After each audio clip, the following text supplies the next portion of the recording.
Aujourd'hui, nous allons lire un verset du Srimad Bhagavatam, le deuxième chant, chapitre 7, verset 6. Le son, il est quand même fort, il y a beaucoup de réverb.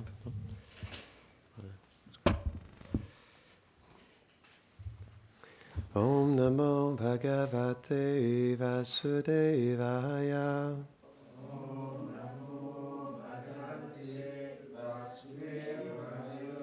Om Namo Bhagavate Vasudevaya.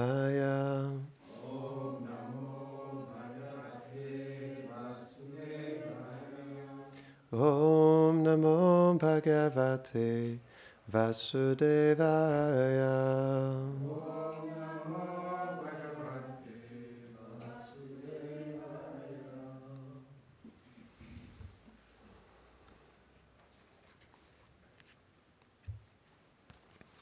Veuillez répéter après moi. Dharmasya daksha duhitarya janishta murtyam.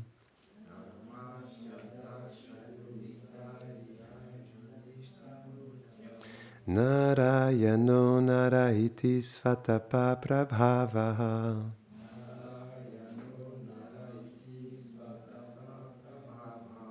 Drishtvatmano bhagavato niyamavalopam.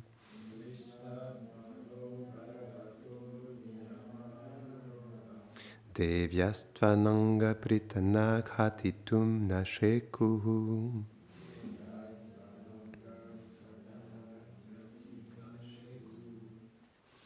Traduction. En tant que fils de Dharma et de Murti, fille de Prajapati Daksha, le Seigneur naquit sous les noms de Nara et Narayan. Il possédait des pouvoirs uniques et extraordinaires. Ayant pour objectif d'amener la chute de leur célibat, Kamadev, le demi-dieu de l'amour, amena une armée de nymphes célestes. Elles les approchèrent et exhibèrent leur charme. Mais comme les sages Nara Narayan étaient les incarnations mêmes du Seigneur, ils créèrent Urvashi et d'autres modèles de beauté féminine.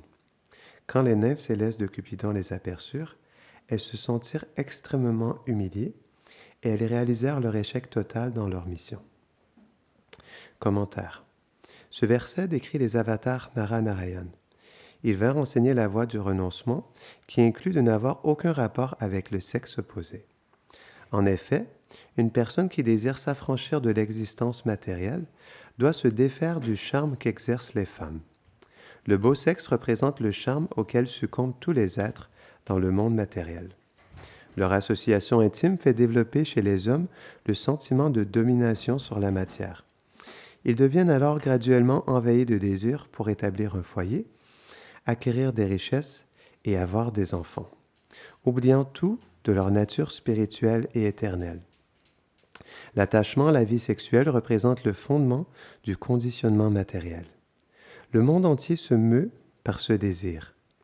Voyant leur vie ascétique, les demi-dieux devinrent envieux et envoyèrent à Nara Narayan des créatures de rêve, afin de leur faire briser leurs vœux de continence.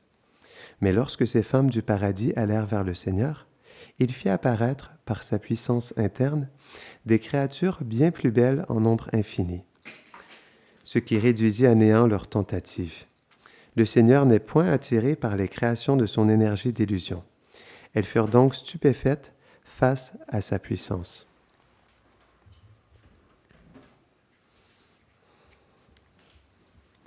Om Ajnanatirmirandasya Gyanam Jarasharakaya Chakshurun Meditam Jena Tasmai Shri Gurave Namaha Shri Chaitanya Manobishtam Stapitam Jena Bhutale Swayam Rupa Kadamayam Dadati Svapadantikam He Krishna Karuna Sindho Dinabandho Jagatpate Gopesha Gopika Kanta Radha Kanta Namostute Tapta Kanchana Gaurangi Radhe Brindavaneshwari Vrishabhanusute Devi Pranamami Hari Priye Vanchakalpatarubhyashta Kripa sindhubhya eva cha patitanam pavanebhyo Vaishnavebhyo namo namaha Jaya Shri Krishna Chaitanya Prabhu Nityananda Shri Advaita Gadadhara Shivasadi Gaura Bhakta Vrinda Hare Krishna Krishna Krishna Hare Hare Hare Rama Rama Rama Hare Hare Namo Vishnu Padaya Krishna Prishtaya Bhutale Shrimate Bhaktivedanta Swami Niti Namine Namaste Saraswati Deve Gauravani Pracharine Nirvishesha Shunnavadi Pashtata Deshatadine. C'est une histoire très intéressante, ce divertissement avec Naranarayan. Donc Kamadev, ça me rappelle l'histoire de Brahma qui voulait tester la divinité de Krishna, parce qu'il n'était pas certain lorsqu'il a vu Krishna, un enfant de 8 ans, qui avait du yaourt qui dégoulinait de sur sa main gauche et qui partageait la nourriture avec ses amis, les Gopas. Brahma, il était complètement confus. Donc ça me rappelait ça. Et Kamadev, il a voulu tester Naranarayan en envoyant des nymphes célestes. Et qu'est-ce que Naranarayan ont fait? Ils ont manifesté des formes féminines encore plus belles que les nymphes célestes. Et les nymphes se sont senties profondément humiliées par la beauté des personnalités féminines qui étaient manifestées par Naranarayan. Ça, c'est quelque chose de très intéressant. On peut comprendre que la beauté, elle trouve son origine en Krishna. On voit ça aussi dans le divertissement avec Mohini Murti. Qui était Mohini Murti? C'est une expansion de Krishna. Donc Krishna, il a pris cette forme féminine de Mohini Murti dans le divertissement du barattage de l'océan de lait. Et donc, après avoir baratté intensément, Mohini Murti est sorti de l'océan de lait avec un pot de nectar de l'immortalité avec elle. Et donc, il y a tout un divertissement où elle a charmé les demi-dieux. Et donc, finalement, elle a donné le nectar de l'immortalité aux demi-dieux. Mais il y a aussi quelque chose d'intéressant. On sait que Shiva lui-même, lui qui est un grand renonçant, il a été attiré par la beauté de Mohini Murti. C'est normal, parce que Krishna, quand il prend une forme féminine, sa forme doit être extrêmement belle et merveilleuse, comme il est l'origine de la beauté. Et donc, Shiva, lorsqu'il a vu Mohini Murti qui marchait dans les boisés et qui marchait avec la brise qui faisait qui faisait bouger ses vêtements, Shiva, il a été complètement hypnotisé et capturé par la beauté de Mohini Murti, tellement qu'il a couru après elle, tellement il était attiré. Et c'est intéressant, ça nous montre que Shiva lui-même, lorsque Krishna se présente dans toute sa beauté, dans la forme de Mohini Murti, même Shiva ne peut pas résister d'être captivé par une telle beauté. Mais il y a quelque chose que je dois dire. J'expliquais que Krishna est l'origine de la beauté. Mais pour Krishna, Radharani, elle est l'origine de la beauté. Et j'aimerais vous partager un divertissement, je l'ai déjà partagé récemment, mais comme c'est vraiment à propos, j'aimerais vous partager cette histoire à nouveau. Un beau jour, Lalita Sakhi et les gopis se questionnaient parce qu'elles avaient entendu parler de la beauté de Mohini Murti. Et elles se demandaient, est-ce que c'est Radharani, notre déesse, notre reine, notre Swamini, ou est-ce que c'est Mohini Murti qui est la plus belle? On aimerait pouvoir comparer la beauté entre Radharani et Mohini Murti. Et donc Lalita Sakhi, elle a approché Krishna, elle a dit, « Oh, Gopal, j'aimerais que tu puisses manifester ta forme de Mohini Murti parce que j'ai entendu parler de la beauté de Mohini Murti et j'ai eu un doute en moi. Je me suis dit, est-ce que c'est Mohini Murti ou c'est notre Radharani qui est la plus belle? Donc j'ai eu un doute. J'aimerais que tu puisses manifester ta forme pour qu'on puisse réellement voir qui est la plus belle. » Et Krishna, ok, d'accord, il a accepté. Donc ils ont placé Radharani et Krishna, il a pris sa forme de Mohini Murti qui était brillante, qui était vraiment radiante avec un magnifique sari. Et donc elle s'est placée à côté de Radharani.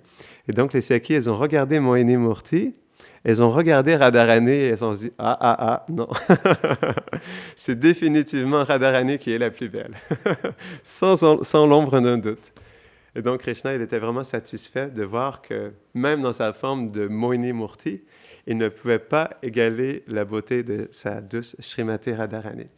Et donc ça nous montre que malgré le fait que Krishna, il peut parfois, dans des circonstances particulières, manifester des formes féminines telles que Mohini Murti, il ne pourra jamais égaler la beauté de Srimati Radharani. Donc ça, c'est un point que je voulais faire. Mais aussi, c'est intéressant, ça expliquait la vie sexuelle qui est dans ce monde, on pourrait dire, les chaînes qui enchaînent l'être vivant à se réincarner vie après vie. Comment est-ce qu'on peut comprendre pourquoi la vie sexuelle, c'est quelque chose qui est enchaînant? C'est parce que l'activité sexuelle, elle est l'action dans ce monde qui, on peut dire, donne le plus de plaisir matériel. Et comme c'est un acte qui est intense au niveau du corps, ça intensifie notre identification à la matière et avec ce corps. Donc, c'est pourquoi l'activité sexuelle est défavorable pour l'éveil de l'âme, parce qu'elle nous identifie profondément avec le corps matériel. Mais on pourrait dire aussi, comme Krishna l'explique dans la Bhagavad Gita, le chapitre 3, verset 39, il explique quelque chose de très intéressant. Il explique en réalité que la concupiscence, elle est un ennemi pour l'être parce qu'elle voit l'être de sa vérité. Donc, la concupiscence ne se tient pas juste à l'activité sexuelle. Krishnadas Kaviraj Goswami, il définit bien la différence entre l'amour de Dieu, prema, et kama, la concupiscence. Il y a un verset dans le Chaitanya Charitamrita, l'Adi Lila, chapitre 4, verset 85, je crois. C'est expliqué dans ce verset que Krishnendriya Atmendriya, que prema, ça veut dire satisfaire les sens de Krishna, et kama, ça veut dire satisfaire nos propres sens. C'est aussi simple que ça en réalité. Donc tout ce qui est fait dans le but de satisfaire nos propres sens éveille la concupiscence à l'intérieur de nous. Tout ce qui est fait dans le but de satisfaire les sens de Krishna éveille l'amour pour Krishna à l'intérieur de nous. Donc on pourrait dire en réalité c'est tout simplement une question de disposition. Parce que l'action, elle est la même, comme par exemple, je pourrais cuisiner, mais dans un esprit de concupiscence pour satisfaire mes propres sens, ou je pourrais tout simplement cuisiner pour satisfaire les sens de Krishna. Et par le fait même, je développerai la dévotion pour Krishna. Donc en réalité, c'est aussi simple que ça. Et c'est là où l'être se trompe. Mais ce qui est un problème et ce qui est compliqué avec la concupiscence, Prabhupada, il explique bien ça dans un teneur et portée du Chaitanya Charitamrita. Il explique que prema, l'amour divin, lorsqu'il vient en ce monde, comme ce monde, il est fait des modes de la nature, lorsque prema descend en ce monde, il devient recouvert de la passion et l'ignorance. Et c'est ce qui fait que ça se transforme en concupiscence. Mais c'est ce qui fait que cette concupiscence ou l'activité sexuelle, elle est extrêmement puissante aussi. Elle nous enchaîne intensément parce que c'est un reflet perverti de l'amour de Dieu. Et comme c'est voilé par la passion et l'ignorance, donc il y a une intensité qui est là et justement, ça nous recouvre d'encore plus de passion et d'ignorance. C'est pourquoi c'est défavorable à la vie spirituelle. Parce que comme c'est infusé de la passion et de l'ignorance, ça recouvre notre conscience davantage de passion et d'ignorance. Et ça fait en sorte que nous nous coupons davantage de notre vérité. C'est très scientifique en réalité, mais à la fois c'est très simple. C'est pourquoi la connaissance, elle est importante dans notre vie, parce qu'elle nous aide à comprendre la nature de l'action. Et comment, par rapport à notre environnement, on doit favorablement se disposer pour être dans une conscience où on se dispose dans un état d'être dans le service, l'état de vouloir servir Krishna, de vouloir satisfaire Krishna. Et ça se fait dans le quotidien. C'est pourquoi lorsqu'on parle de la concupiscence, on devrait penser que c'est tout simplement un état d'esprit qui peut se manifester dans tous nos faits et gestes en réalité. Donc c'est pourquoi c'est quelque chose de très subtil, parce que l'énergie matérielle, ou si on parle justement de la concupiscence, c'est quelque chose qui est tellement subtil qu'on n'arrive pas à le voir. Et c'est pourquoi Krishna il explique dans la Bhagavad Gita que comme cette concupiscence, elle est très subtile, elle peut se manifester dans notre faux ego, notre intelligence et notre mental. C'est pourquoi on doit toujours méditer sur quelle est ma disposition lorsque je fais les choses, à chaque instant. C'est comme ça qu'on peut voir si nous sommes dans une disposition de concupiscence, ce qui veut dire de satisfaire mes propres sens, ou de dévotion, ça veut dire satisfaire les sens de Krishna. L'offrande de nourriture est un bon exemple pour ça. Si on comprend que juste le fait de lorsque nous engageons ce service de cuisiner, juste le fait de se disposer à faire une offrande à Krishna dans le but de le satisfaire, juste à travers ça, on éveille la dévotion à l'intérieur de nous. C'est ça le yoga. Et c'est pourquoi c'est tellement simple en réalité et pratique. Ça nous permet à chaque instant d'être conscients que nous sommes des serviteurs et que nous sommes faits pour servir Krishna avec amour et dévotion. Et Krishna, il explique-le bien aussi dans le chapitre 9, verset 26. Il dit que en réalité, si tu ne m'offres pas la nourriture, tu ne manges en réalité que le karma. Tu ne manges que le péché. Et par le fait même, on nourrit aussi la concupiscence à l'intérieur de nous. Donc ça, c'est intéressant, justement, par le fait d'être conscient dans les petits gestes du quotidien, que ces gestes, ils sont importants et ils ont une influence sur notre conscience au quotidien. Parce que, par exemple, on va chanter notre japa, on va faire le programme le matin, mais qu'est-ce qu'on fait pour le reste de la journée? Et comment notre conscience, elle nous permet d'être disposés toujours dans le service à Krishna, dans le but de satisfaire ses sens. Et c'est pourquoi, justement, on doit toujours être attentif dans notre quotidien, comment on se dispose favorablement à être dans un service d'amour envers Krishna. C'est pourquoi Krishna, il explique dans la Bhagavad Gita comment, justement, le chemin de la dévotion, c'est quelque chose qui est un état d'esprit. L'âme, elle est faite pour servir Krishna. Elle est faite pour être dans cette disposition de dévotion envers lui. C'est la nature propre de l'âme. Bhaktivinoda Thakur, il explique ça, que la fonction essentielle de l'être, elle est l'amour, mais cet amour, il se définit par le service à Krishna. Donc, c'est pourquoi c'est notre fonction essentielle de servir Krishna. Et justement, c'est pourquoi lorsque nous allons à l'encontre de nature, de notre propre nature, c'est comme ça qu'on éveille la concupiscence à l'intérieur de nous. Parce que l'âme, elle est faite pour être en harmonie avec ce que Krishna, il a manifesté. Parce que ce monde, il est fait pour servir Krishna. Et il y a toujours un verset qui m'a profondément inspiré dans le Srimad Bhagavatam.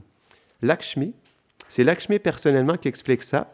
Elle explique que, premièrement, elle a manifesté toutes les formes et les objets d'essence dans ce monde. Elle dit, ça vient de moi, c'est moi qui a manifesté les sens, les objets d'essence, les sens et les formes. Mais toutes ces choses sont faites pour servir Krishna. Et ça, c'est quelque chose de très intéressant. Si on comprend que ce corps, même s'il est fait de l'énergie matérielle, il a quand même une fonction. Parce que cette création, elle a été créée par une énergie de Krishna. Et toutes les énergies de Krishna, ils ont comme fonction de le servir et d'être dans une attitude d'adorer Krishna. C'est pourquoi ce monde, ce corps, ces sens, les objets des sens, tout est fait pour servir et adorer Krishna. C'est la nature des choses. C'est pourquoi le karma vient et la concupiscence se manifeste dans notre cœur. Parce qu'on va à l'encontre de ce que même cette énergie matérielle, elle est faite pour servir Krishna. Et c'est pourquoi il y a une réaction qui vient. C'est ça la différence. Prabhupada, il expliquait que le karma, elle vient tout simplement lorsque nous sommes dans l'action intéressée. Et l'action intéressée, c'est quoi? C'est lorsque on prend quelque chose avec notre corps en pensant que c'est différent ou que c'est détaché de Krishna. Et comme on ne voit pas Krishna dans ça naturellement, c'est plus facile pour nous de dire, je peux jouir de cette chose. Je peux me satisfaire directement de cette chose parce que Krishna n'est pas là et je suis là. Et du coup, comme je m'identifie à tout ça, je peux juste prendre ça pour moi. C'est vraiment quelque chose d'important de comprendre comment justement tout ça, en réalité, c'est une question d'identification. Comme on s'identifie à la matière, alors naturellement, avec ce qui nous entoure, on essaie de prendre possession de ce qui nous entoure et on le fait dans cette conscience de jouir de notre environnement. Mais c'est ce qui crée toutes nos difficultés en réalité. Parce que à travers ça, on engendre le karma, on fait naître la concupiscence dans notre cœur et Krishna, il explique à Arjuna, à la fin du 3e chapitre, que cette concupiscence, elle est l'ennemi qui dévore le monde entier. Parce que juste avant ça, Arjuna a dit à Krishna, « Comment se fait-il que je sois forcé à agir, comme une main invisible qui me pousse à agir d'une certaine manière? » Et là, Krishna lui répond, c'est cette concupiscence qui est l'ennemi du monde entier et qui dévore le monde entier. Dans le sens où elle enferme les êtres dans ce conditionnement, elle les pousse à être dans l'oubli de leur vérité. Et ça, c'est un problème. C'est pourquoi, justement, lorsque on est dans notre quotidien et lorsqu'on agit avec nos sens, on doit toujours se poser la question, est-ce que je le fais pour Krishna ou est-ce que je le fais pour moi? C'est ce qui va nous aider à être plus sensibles par rapport à notre disposition intérieure. Parce que, comme j'expliquais tout à l'heure, le matin, on chante notre japa, on fait notre programme quotidien, mais qu'est-ce qu'on fait pour le reste de la journée, dans les 20 heures qui suivent, dans nos petits gestes du quotidien? Est-ce que cette méditation, elle se poursuit pour le reste de notre journée? Est-ce qu'on reste conscient dans les petits détails que oui, même les petits détails sont faits pour être un service pour Krishna? Par exemple, pour le Vaishnav, tout est une méditation. Même le fait de se brosser les dents ou d'aller aux toilettes, ou peu importe ce qu'il fait, parce qu'il le vit toujours dans sa relation avec Krishna. C'est ce qui fait qu'un Vaishnav, il voit toujours les choses en lien avec Krishna, même les choses les plus difficiles, parce qu'il est conscient que tout ce qu'il vit est dans sa relation avec Krishna. C'est ce qui fait que le Vaishnav, dans une telle disposition, il ne peut pas être dans autre chose que la dévotion, que dans sa connexion avec Krishna, parce qu'il réalise que comme tout ce que je fais est en relation avec Krishna, tout ce que je fais est supposé être pour le servir, pour être dans la dévotion envers lui. Donc c'est pourquoi c'est vraiment une méditation constante et on doit être dans l'introspection de ça pour cultiver à l'intérieur de nous cette disposition à toujours être dans le service de Krishna. Et c'est pourquoi la méditation quotidienne est importante. Donc, on doit, cette méditation que nous avons dans le japa le matin, dans le programme quotidien, on doit voir comment on peut apporter cette méditation pour le reste de notre journée et qu'on peut rester dans un espace de connexion pour pouvoir toujours se souvenir de Krishna dans tous ces petits gestes du quotidien. C'est ce qui va nous aider justement à rester connectés et à éviter de tomber dans le piège de la concupiscence, qui veut dire que comme ce conditionnement, il est là depuis longtemps, il y a une trop grande facilité à l'intérieur de nous de tomber dans le piège d'essayer de se satisfaire soi-même. Mais en réalité, ce qui est important de comprendre, et Krishna l'explique bien dans le chapitre 3 et 5 de la Bhagavad Gita, la nature de l'action. Le point, c'est que l'action, elle est là. Même Krishna, il explique dans le verset 9 du chapitre 5 que le corps bouge, les yeux s'ouvrent, il y a de la respiration, le corps mange, mais l'âme, elle est différente de tout ça et elle perçoit que tout ça, c'est les objets des sens qui bougent en réalité. Donc ça, c'est intéressant. Tout ça, ça nous aide à comprendre en réalité qu'on est toujours l'observateur de tout ça, mais l'observation, elle est importante dans le sens où on doit méditer sur comment je me place en tant que l'observateur de tout ça. Est-ce que je suis conscient que je suis fait pour servir Krishna dans les petits gestes du quotidien? Est-ce que je me dispose à ça dans les petits instants présents, dans les petits moments à travers ma journée? Donc c'est pourquoi on doit voir comment on transporte cette méditation pour le reste de notre journée pour rester connecté à chaque instant. Et ça demande une introspection profonde, une méditation, prier à Krishna pour qu'il nous aide aussi dans le quotidien, dans tous les petits gestes, dans tous les petits faits et gestes, comment je peux rester connecté à toi, comment je peux être dans le souvenir de ta personne et comment je peux être disposé favorablement à te servir dans les petits moments du quotidien. Donc, on va terminer ici. Est-ce que tu voulais rajouter quelque chose? Grantara Srimad Bhagavatam ki, Janitai Gaura Premanande.